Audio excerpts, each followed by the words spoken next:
እግዚአብሔርን ክዳ እንኳን ብትሞት ድንግል ማርያምን ከተጠጋች ትነሳለች።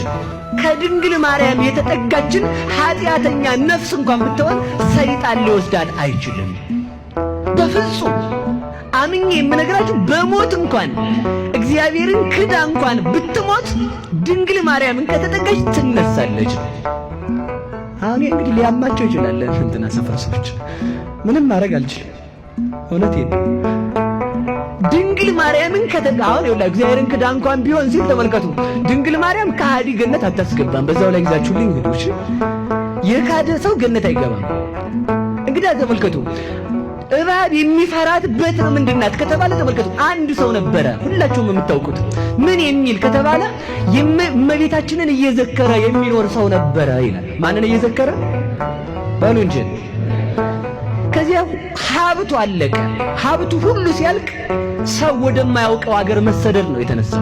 በሰጠሁበት ሀገር ድሃ ሆኜ፣ ባበደርኩበት ሀገር ተበድሬ፣ ከበርኩበት ሀገር ተዋርጄ፣ ባበላሁበት ባጠጣሁበት ሀገር ፍርፋሪ ለቅሜ አልኖርም። የሰው ፊት እሳት ነው። ሰው ወደማያውቀኝ ሀገር ሄጄ ልለምን አለ። ተመልከቱ። እንዲያ ብሎ ሀብቱ ሲያልቅበት ተነስቶ ሄደ። ከዛ መጨረሻ ላይ ያ ሰውዬ ሀብቱን ጥሎ ሲሄድ ሰይጣን አገኘ። ሰው መስሎ ነው። ተመልከቱ እንግዲህ ወዴት ትሄዳለህ? እንዲህ ያለ ሀገር ምንድን ነበርክ? እንዲህ ያለው ባለ ሀብት ዝርዝር ለሰይጣን መረጃውን ሸር አደረገልን። ከዛ ሰይጣን ያንሰማና እና እንደው ወርቅ አሁን ይሄንን ወርቅ ብሰጥህ ትልቅዬ ድንጋይ አንስቶ ነው ወርቅ አስመስሎ ተመልከቱ ብሰጥ አትመለስም አለው። ዋ ይሄማ እንኳን ለኔ ለልጆቼ ይበቃል እመለሳለሁ እንጂ አለ። ከዛ ተመልከቱ ስላሴን ካደ፣ ቅዱሳንን ካደ፣ መላእክትን ካደ። ማን ተረስታ ነበር? ባል እባብ የሚፈራት በግ እንጂ ማን ተረስታ ነበር? ወርቁን ይዞ ትንሽ ገደም እንዳለ ልፍ እንዳለ ተመልከቱ። አንተ ሰው አለ። እሺ ኧረ አንድ ነገር ረስቻለሁ አለ። ምንድነው የረሳው?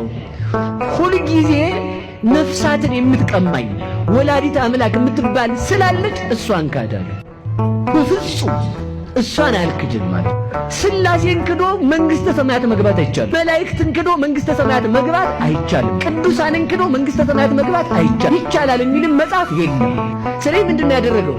ከዚያም በኋላ እመቤታችንን ካድ ሲለው አልክድም ሲለው ወርቅ ባስመሰለው ድንጋይ ራሱን ብሎ ገደለው ይላል።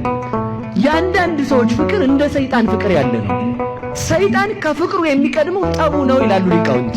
እስኪ በሉ ሰይጣን በሉ ከፍቅሩ ጠቡ ይቀድማል። የዚህ ዓለም ፍቅር ጠብን ያስከትላል። የእግዚአብሔር ፍቅር ግን ጠብን አያስከትልም። እግዚአብሔር ከወደደን ወደደን። ስለዚህ ተመልከቱ መጨረሻ ላይ ምንድነው ያደረገው? በዚያው ድንጋይ ሲገለው ያ ነፍስ ስላሴን ስለካደ ተፈረደበት። ያ ሰው አልምርም አሉ ስላሴ። መላእክትም እኔም ቅዱሳንም ተክደናል አይገባም ሲሉ እመቤታችን ነበረች መጣችው። ማን መጣች? ፈርቷት ነበር መጣቸው። ምንድነው ያለችው?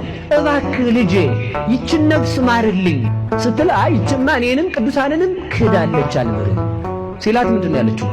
እባክህ ልጄ ለዘጸዋ ስመኪ ወለዘ ገብረ ተስካረኪ ስምሽን ለጠራ ዝክርሽን ለዘከረ በስምሽ ቀዝቃዛ ውሃ ለሰጠ ሰው እምራለሁ አላልክም ወይ? ቃል ይታበላል ወይ አለችው። በዚያውም ላይ ምን አለችው መሰላችሁ? በጠባቸው ጡቶች ብለህ ማረው፣ እንተን በታቀፈ ክንዴ ብለህ ማርልኝ፣ ስላንተ ብለው ባነቡ አይኖች ብለህ ማርልኝ። የኔ እንባ ለሱ እንባ ይሁንለት፣ የኔ ሃይማኖት ለሱ ሃይማኖት ይሁንለት፣ ማርልኝ። እሱ ክህደቱ ቢያጸይፍህም የኔ ማመን ከፍጥረታት አስቀድሜ አንተም በማመን የኖርኩ ስለሆንኩ የኔ እምነት ለሱ እምነት ይሁንልኝ አለችው። ተመልከቱ።